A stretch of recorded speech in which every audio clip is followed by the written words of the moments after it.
फिर बेताल ने राजा को तीसरी कहानी सुनाता है। तो सुनो। राजा वर्धमान नगर में रूपसेन नाम का राजा राज करता था। राजा वर्धमान वो सिर्फ राजगद्दी पर बैठने वाला शासक नहीं था, वो तो धर्म, दया और न्याय का चलती फिरती मिसाल था, जिसका हृदय मंदिर से कम नहीं था और जिसकी तलवार अन्याय के लिए काल बन जाती थी। वो राजा था, लेकिन अपने से पहले प्रजा का दुख सोचता था। कभी किसी भूखे को बिना भोजन के नहीं जाने देता, कभी किसी दुखी को बिना आश्वासन के नहीं छोड़ता। उसकी करुणा ने अनाथों को सहारा दिया, उसकी वीरता ने दुश्मनों को थर्रा दिया। एक दिन उसके यहाँ वीरवर नाम का एक राजपूत नौकरी के लिए आया। राजा ने उससे पूछा कि उसे खर्च के लिए क्या चाहिए, तो उसने जवाब दिया, 1000 तोले सोना। सुनकर सबको बड़ा आश्चर्य हुआ। राजा ने पूछा, तुम्हारे साथ कौन कौन है? उसने जवाब दिया, मेरी स्त्री, बेटा और बेटी। राजा को और भी अचंभा हुआ। आखिर 4 जने इतने धन का क्या करेंगे? फिर भी उसने उसकी बात मान ली। उस दिन से वीरवर रोज 1000 तोले सोना भंडारी से लेकर अपने घर आता। उसमें से आधा ब्राह्मणों में बांट देता, बाकी के 2 हिस्से करके एक मेहमानों, वैरागियों और सन्यासियों को देता और दूसरे से भोजन बनवाकर पहले गरीबों को खिलाता। उसके बाद जो बचता उसे स्त्री बच्चों को खिलाता। उसके बाद आप खाता।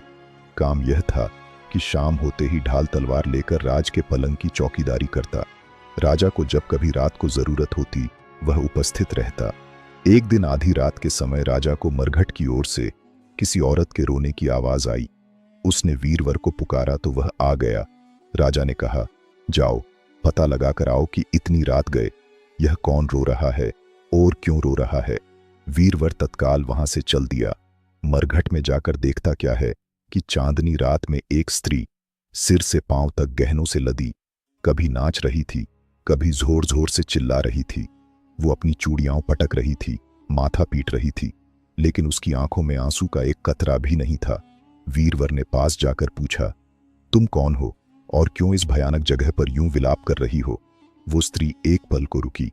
उसकी आंखों में एक चमक उभरी और उसने कहा, अब मैं इस राज्य को छोड़कर जा रही हूं, क्योंकि अब इस राज्य में धर्म की जगह अधर्म ने ले ली है। जहां पहले भजन गूंजते थे, अब वहां छल कपट और पाप पलते हैं।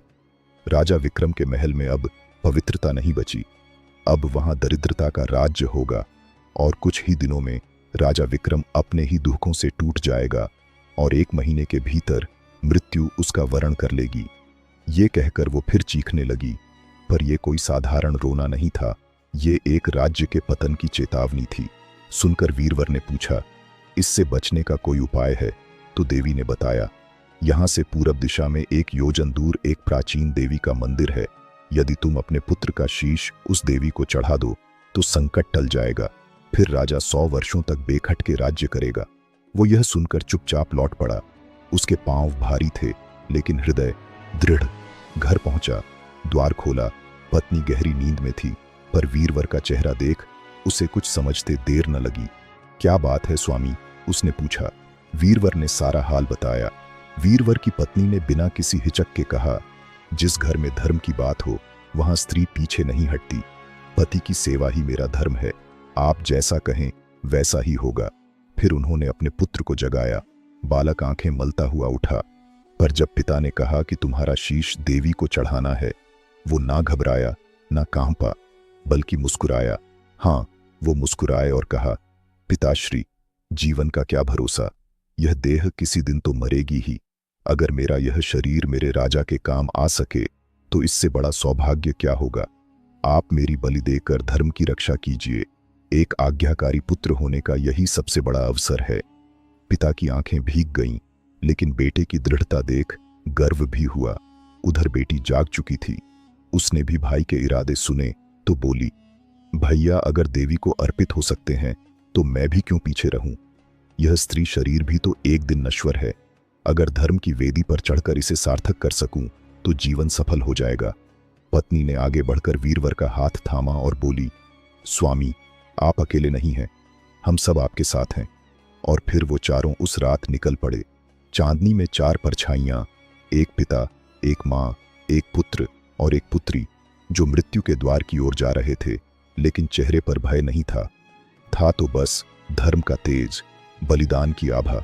देवी के मंदिर में पहुंचते ही वीरवर ने हाथ जोड़कर कहा, हे मां, आज मैं अपने पुत्र का शीश आपकी वेदी पर चढ़ाने आया हूं।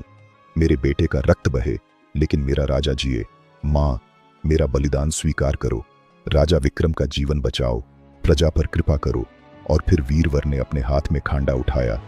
एक क्षण को सब शांत हुआ, फिर उसका हाथ चला और उसका पुत्र हंसते हुए बलिदान हो गया। न रोना न चीख, बस सन्नाटा। लेकिन बलिदान की भावना सीमित नहीं होती।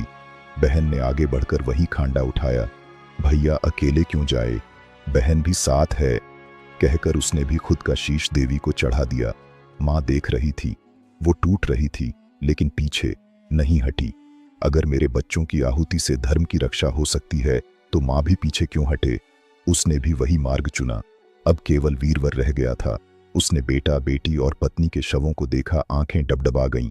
अब जब मेरा परिवार चला गया तब मैं जीकर क्या करूंगा, कहां। और उसने भी अपने प्राण दे दिए। राजा को जब यह मालूम हुआ तो वह वहां आया। उसे बड़ा दुख हुआ कि उसके लिए 4 प्राणियों की जान चली गई। वह सोचने लगा कि ऐसा राज्य करने से धिक्कार है। यह सोच उसने तलवार उठा ली और जैसे ही अपना सिर काटने को हुआ कि देवी ने प्रकट होकर उसका हाथ पकड़ लिया, बोली, राजन, मैं तेरे साहस से प्रसन्न हूं। तू जो वर मांगेगा सो दूंगी। राजा ने कहा, देवी, तुम प्रसन्न हो तो इन 4 को जिंदा कर दो। देवी ने अमृत छिड़क कर उन 4 को फिर से जिंदा कर दिया। इतना कहकर बेताल बोला, राजा बताओ, सबसे ज्यादा पुण्य किसका हुआ। राजा बोला, राजा का। बेताल ने पूछा, क्यों। राजा ने कहा, इसलिए कि स्वामी के लिए चाकर का प्राण देना धर्म है, लेकिन चाकर के लिए राजा का राजपाट को छोड़ जान को तिनके के समान समझकर जान देने को तैयार हो जाना बहुत बड़ी बात है। यह सुन बेताल गायब हो गया और पेड़ पर जा लटका। बेचारा राजा दौड़ा दौड़ा वहां पहुंचा और उसे फिर पकड़कर लाया तो बोताल ने चौथी कहानी सुनाई। तो सुनो, राजा भोगवती नाम की एक नगरी थी। उसमें राजा रूपसेन राज करता था। उसके पास चिंतामणि नाम का एक तोता था। तोता बहुत ही तेज और बोलने वाला तोता था। एक दिन राजा ने तोते से पूछा, हमारा ब्याह किसके साथ होगा। तोते ने कहा, मगध देश के राजा की बेटी चंद्रावती के साथ होगा। राजा ने ज्योतिषी को बुलाकर पूछा तो उसने भी यही कहा। उधर मगध देश की राजकन्या के पास एक मैना थी। उसका नाम था मदन मंजरी। एक दिन राजकन्या ने उससे पूछा कि मेरा विवाह किसके साथ होगा, तो उसने कह दिया कि भोगवती नगर के राजा रूपसेन के साथ। इसके बाद दोनों का विवाह हो गया। रानी के साथ उसकी मैना भी आ गई। राजा रानी ने तोता मैना का ब्याह करके उन्हें एक पिंजड़े में रख दिया। एक दिन की बात कि तोता मैना में बहस हो गई। मैना ने कहा, आदमी बड़ा पापी, दगाबाज और अधर्मी होता है। तोते ने कहा, स्त्री झूठी, लालची और हत्यारी होती है। दोनों का झगड़ा बढ़ गया तो राजा ने कहा, क्या बात है, तुम आपस में लड़ते क्यों हो। मैना ने कहा, महाराज, मर्द बड़े बुरे होते हैं। इसके बाद मैना ने एक कहानी सुनाई। इलापुर नगर में महाधन नाम का एक सेठ रहता था। विवाह के बहुत दिनों के बाद उसके घर एक लड़का पैदा हुआ। सेठ ने उसका बड़ी अच्छी तरह से लालन पालन किया, पर लड़का बड़ा होकर जुआ खेलने लगा। इस बीच सेठ मर गया। लड़के ने अपना सारा धन जुए में खो दिया। जब पास में कुछ न बचा तो वह नगर छोड़कर चंद्रपुरी नामक नगरी में जा पहुंचा। वहां हेमगुप्त नाम का साहूकार रहता था। उसके पास जाकर उसने अपने पिता का परिचय दिया और कहा कि मैं जहाज लेकर सौदागरी करने गया था। माल बेचा, धन कमाया, लेकिन लौटते समय समुद्र में ऐसा तूफान आया कि जहाज डूब गया और मैं जैसे तैसे बचकर यहां आ गया।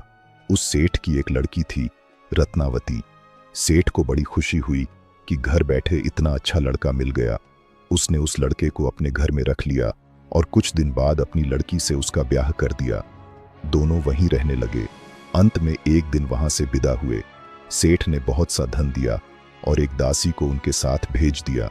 रास्ते में एक जंगल पड़ता था। वहां आकर लड़के ने स्त्री से कहा, यहाँ बहुत डर है, तुम अपने गहने उतार कर मेरी कमर में बांध दो। लड़की ने ऐसा ही किया। इसके बाद लड़के ने कहारों को धन देकर डोले को वापस करा दिया और दासी को मारकर कुएं में डाल दिया। फिर स्त्री को भी कुएं में पटक कर आगे बढ़ गया। स्त्री रोने लगी। एक मुसाफिर उधर जा रहा था। जंगल में रोने की आवाज सुनकर वह वहां आया उसे कुएं से निकालकर उसके घर पहुंचा दिया। स्त्री ने घर जाकर माँ बाप से कह दिया कि रास्ते में चोरों ने हमारे गहने छीन लिए और दासी को मारकर मुझे कुएं में ढकेलकर भाग गए। बाप ने उसे ढाढ़स बंधाया और कहा कि तू चिंता मत कर, तेरा स्वामी जीवित होगा और किसी दिन आ जाएगा। उधर लड़का ने अपने ससुराल से जो बहुमूल्य गहने लेकर चला था और जो अपनी पत्नी से रास्ते में निकलवा लिए थे, वे सारे के सारे जुए के दांव में हार गया था। पहले तो थोड़े से जेवर लगाए, हार गया, फिर हार को जीत में बदलने की जिद में एक एक करके सब कुछ दांव पर चढ़ा दिया। शायद अगली बाजी मेरी होगी, यही सोचता रहा, परंतु जुआ दया नहीं करता। गहने तो हारे ही, अब बदन पर जो लज्जा बची थी वह भी चली गई। जब जेवर भी न बचे और जेब में एक सिक्का भी न रहा, तब उसे होश आया। अब क्या करे, कहाँ जाए? इज्जत तो मिट्टी में मिल चुकी थी, पर शरीर अब भी जिंदा था, और वह शरीर अब एक ही रास्ते को जानता था, वापस ससुराल जाना। पर कैसे? क्या मुंह लेकर जाएगा? क्या सच बताएगा? उसने झूठ का सहारा लिया और सोचा, कह दूंगा कि मुझे बेटा हुआ है, इसी खुशी में आया हूं। यह झूठ एक नई चादर थी जिसे ओढ़कर वह अपनी हार छुपा लेना चाहता था। वह ससुराल पहुंचा। गली के मोड़ पर ही उसकी पत्नी मिल गई। उसे देखकर उसकी आंखों में प्रेम छलका आप आ गए। कितना अच्छा किया, मैंने तो सोचा भी नहीं था कि आप इतनी जल्दी आ जाओगे। पति ने कुछ बोलने की कोशिश की, पर शब्द अटक रहे थे। लेकिन पत्नी समझ गई, उसका चेहरा सब कुछ कह चुका था, और तब उस स्त्री ने वही किया जो एक बुद्धिमान, प्रेममयी और त्यागमयी नारी ही कर सकती है। उसने धीरे से उसका हाथ पकड़ा और कहा, आप चिंता मत कीजिए, मैंने यहां सब संभाल लिया है। आपने जैसा कहा था वैसा नहीं बताया, बल्कि मैंने सभी को कहा है कि मुझे गर्भ ठहर गया है और कुछ महीनों में संतान होगी। बस आप अपना चेहरा ठीक रखिए, बाकी सब मुझ पर छोड़ दीजिए। पति स्तब्ध रह गया। जो बात उसे करनी थी वो उसकी पत्नी पहले ही कर चुकी थी। जाए उस दिन उस युवक ने पहली बार जाना, धन हार जाओ तो जीवन चलता है, लेकिन अगर साथ निभाने वाली पत्नी हो तो हार भी सम्मान बन जाती है। सेठ अपने जमाई से मिलकर बड़े प्रसन्न हुए और उन्होंने उसे बड़ी अच्छी तरह से घर में रखा। कुछ दिन बाद एक रोज जब वह लड़की गहने पहने सो रही थी, उसने चुपचाप छुरी से उसे मार डाला और उसके गहने लेकर चंपत हो गया। मैना बोली, महाराज, यह सब मैंने अपनी आंखों से देखा, ऐसा पापी होता है आदमी। राजा ने तोते से कहा, अब तुम बताओ कि स्त्री क्यों बुरी होती है। इस पर तोते ने यह कहानी सुनाई। कंचनपुर में सागरदत्त नाम का एक सेठ रहता था। उसके श्रीदत्त नाम का एक लड़का था। वहां से कुछ दूर पर एक और नगर था, श्री विजयपुर। उसमें सोमदत्त नाम का सेठ रहता था। उसके एक लड़की थी, वह श्रीदत्त को ब्याही थी। ब्याह के बाद श्रीदत्त व्यापार करने परदेश चला गया। 12 बरस हो गए और वह न आया तो जया श्री व्याकुल होने लगी। एक दिन वह अपनी अटारी पर खड़ी थी कि एक आदमी उसे दिखाई दिया। उसे देखते ही वह उस पर मोहित हो गई। उसने उसे अपनी सखी के घर बुलवा लिया। रात होते ही वह उस सखी के घर चली जाती और रात भर वहां रहकर दिन निकलने से पहले ही लौट आती। इस तरह बहुत दिन बीत गए। इस बीच एक दिन उसका पति परदेश से लौट आया। स्त्री बड़ी दुखी हुई। अब वह क्या करे? पति हारा थका था। जल्दी ही उसकी आंख लग गई और स्त्री उठकर अपने दोस्त के पास चल दी। रास्ते में एक चोर खड़ा था। वह देखने लगा कि स्त्री कहाँ जाती है। धीरे धीरे वह सहेली के मकान पर पहुंची। चोर भी पीछे पीछे गया। संयोग से उस आदमी को सांप ने काट लिया था और वह मरा पड़ा था। स्त्री ने समझा सो रहा है। वहीं आंगन में पीपल का एक पेड़ था जिस पर एक पिशाच बैठा यह लीला देख रहा था। उसने उस आदमी के शरीर में प्रवेश करके उस स्त्री की नाक काट ली और फिर उस आदमी की देह से निकलकर पेड़ पर जा बैठा। स्त्री रोती हुई अपनी सहेली के पास गई। सहेली ने कहा कि तुम अपने पति के पास जाओ और वहां बैठकर रोने लगो। कोई पूछे तो कह देना कि पति ने नाक काट दी है, उसने ऐसा ही किया। उसका रोना सुनकर लोग इकट्ठे हो गए। आदमी जाग उठा। उसे सारा हाल मालूम हुआ तो वह बड़ा दुखी हुआ। लड़की के बाप ने कोतवाल को खबर दे दी। कोतवाल उन सबको राजा के पास ले गया। लड़की की हालत देखकर राजा को बड़ा गुस्सा आया। उसने कहा, इस आदमी को सूली पर लटका दो। वह चोर वहां खड़ा था। जब उसने देखा कि एक बेकसूर आदमी को सूली पर लटकाया जा रहा है तो उसने राजा के सामने जाकर सब हाल सच सच बता दिया। बोला, अगर मेरी बात का विश्वास न हो तो जाकर देख लीजिए, उस आदमी के मुंह में स्त्री की नाक है। राजा ने दिखवाया तो बात सच निकली। इतना कहकर तोता बोला, हे राजा, स्त्रियां ऐसी होती हैं। राजा ने उस स्त्री का सिर मुड़वाकर गधे पर चढ़ाकर नगर में घुमवाया और शहर से बाहर छुड़वा दिया। यह कहानी सुनाकर बेताल बोला, राजा, बताओ कि दोनों में ज्यादा पापी कौन है? राजा ने कहा, स्त्री। बेताल ने पूछा, कैसे?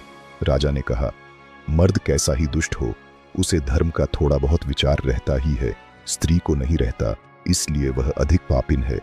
राजा के इतना कहते ही बेताल फिर पेड़ पर जा लटका। राजा लौट कर गया और उसे पकड़ कर लाया। रास्ते में बेताल ने 5वीं कहानी सुनाई। उज्जैन में महाबल नाम का एक राजा रहता था। उसके हरिदास नाम का एक दूत था, जिसके महादेवी नाम की बड़ी सुंदर कन्या थी। जब वह विवाह योग्य हुई तो हरिदास को बहुत चिंता होने लगी। इसी बीच राजा ने उसे एक दूसरे राजा के पास भेजा। कई दिन चलकर हरिदास वहां पहुंचा। राजा ने उसे बड़ी अच्छी तरह से रखा। एक दिन एक ब्राह्मण हरिदास के पास आया, बोला, तुम अपनी लड़की मुझे दे दो। हरिदास ने कहा, मैं अपनी लड़की उसे दूंगा जिसमें सब गुण होंगे। ब्राह्मण ने कहा, मेरे पास एक ऐसा रथ है जिस पर बैठकर जहां चाहो घड़ी भर में पहुंच जाओगे। हरिदास बोला, को ठीक है, सवेरे उसे ले आना। अगले दिन दोनों रथ पर बैठकर उज्जैन आ पहुंचे। दैव योग से उससे पहले हरिदास का लड़का अपनी बहन को किसी दूसरे को और हरिदास की स्त्री अपनी लड़की को किसी तीसरे को देने का वादा कर चुकी थी। इस तरह 3 वर इकट्ठे हो गए। हरिदास सोचने लगा कि कन्या एक है, वह 3 है, क्या करे। इसी बीच एक राक्षस आया और कन्या को उठाकर विंध्याचल पहाड़ पर ले गया। तीनों वरों में एक ज्ञानी था। हरिदास ने उससे पूछा तो उसने बता दिया कि एक राक्षस लड़की को उड़ा ले गया है और वह विंध्याचल पहाड़ पर है। दूसरे ने कहा, मेरे रथ पर बैठकर चलो, जरा सी देरी में वहां पहुंच जाएंगे। तीसरा बोला, मैं शब्दवेदी तीर चलाना जानता हूं, राक्षस को मार गिराऊंगा। वे सब रथ पर चढ़कर विंध्याचल पहुंचे और राक्षस को मारकर लड़की को बचा जाए। इतना कहकर बेताल बोला, हे राजन, बताओ वह लड़की उन तीनों में से किसको मिलनी चाहिए?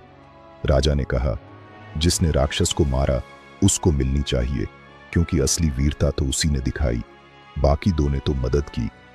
राजा का इतना कहना था कि बेताल फिर पेड़ पर जा लटका और राजा फिर उसे लेकर आया। तो रास्ते में बेताल ने राजा से कहा, मुझे ले जाना कोई आसान बात नहीं। लो राजा, अब छठा प्रश्न सुनो, बने रहे।